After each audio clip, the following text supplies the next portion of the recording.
سوال یہ ہے کہ آپ نے اصولوں میں بیان کیا کہ وہ چیزیں بھی سنن نہیں ہو سکتی جن کو قرآن مجید انیشیٹ کر رہا ہو۔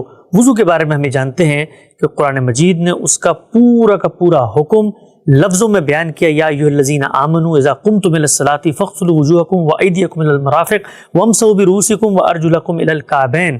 سوال آپ کی خدمت میں یہ ہے، یہاں پر تو قرآن مجید خود حکم انیشیٹ کر کے بتا رہا ہے، جبکہ آپ نے اصولوں میں لکھا ہے کہ اس حکم کو قرآن سے انیشیٹ نہیں ہونا چاہیے۔ قرآن مجید حکم کو دہرا رہا ہے، اس کی ابتدا نہیں کر رہا، اس کو انیشیٹ نہیں کر رہا۔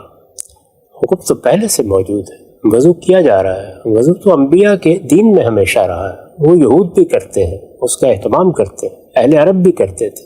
عربوں کے ہاں اس کے سارے افعال موجود ہیں۔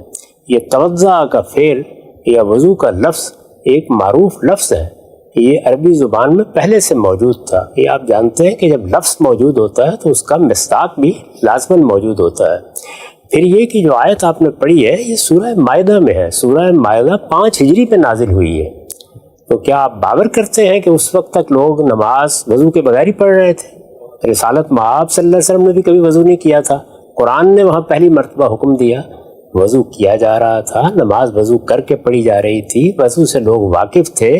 قرآن مجید اس میں ایک رخصت کو بیان کرنے جا رہا ہے، یعنی یہ بتانے جا رہا ہے کہ اگر کسی موقع پر پانی میسر نہیں ہے یا کوئی شخص مریض یا مسافر ہے تو وہ تیمم کر سکتا ہے۔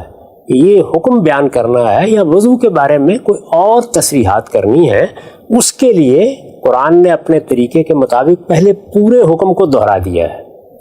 یہ توطیہ اور تمہید کا طریقہ ہے، یعنی ایک گویا حکم آپ کو یاد دلا دیا۔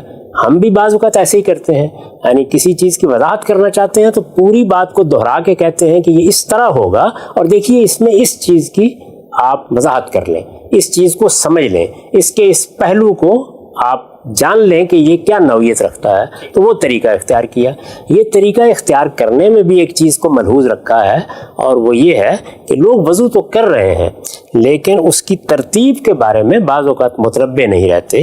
چنانچہ یہ بتا دیا گیا کہ یہ ترتیب ضروری ہے اور اس کو ہر حال میں ملحوظ رکھنا چاہیے، اور اس کے لیے خاص اسلوب اختیار کیا گیا ہے جس پر ہم اس سے پہلے بہت تفصیل کے ساتھ بحث بھی کر چکے ہیں، یعنی ارجلکم کے اعراب۔ اس میں بھی یہ بتایا گیا ہے کہ کس طرح قرآن مجید نے ترتیب کو واضح رکھنے کے لیے یہ طریقہ اختیار کیا۔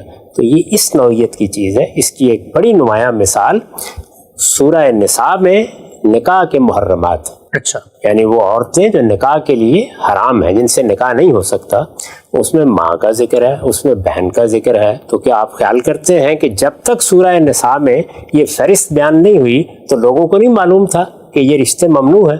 یہ تو ہمیشہ سے ممنوع تھے، یعنی آدم علیہ السلام سے لے کے تمام انبیاء کے یہاں ایسا ہی رہا، بلکہ دنیا بھر میں اگر دیکھیے تو ان رشتوں کو ممنوع ہی سمجھا جاتا ہے۔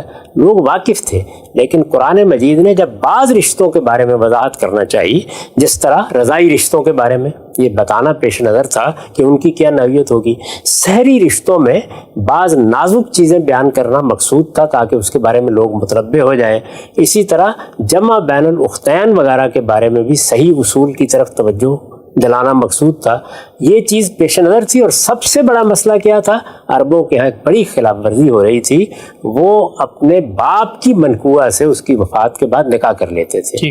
چنانچہ وہیں سے بات شروع ہوئی، اور جب بات شروع ہوئی یعنی پہلی بات وہی کہی گئی، اس کے فوراً بعد قرآن مجید نے تمام محرمات کو دہرا دیا۔ تو یہ گویا حکم کا اعادہ ہے، حکم کے بارے میں لوگوں کو متنبع کرنا ہے، اس سے متعلق بعض فقہی وضاحتیں یا بعض تفصیلات کو بیان کرنے کے لیے یا بعض چیزوں کی تفہیم کے لیے پورے حکم کو بیان کر دیا گیا ہے۔ یہاں نہ وضو کی ابتدائی صورت بیان ہوئی ہے اور نہ محرمات کی ابتدائی صورت بیان ہوئی ہے، دونوں میں پہلے سے موجود ایک چیز کا ذکر ہو رہا ہے۔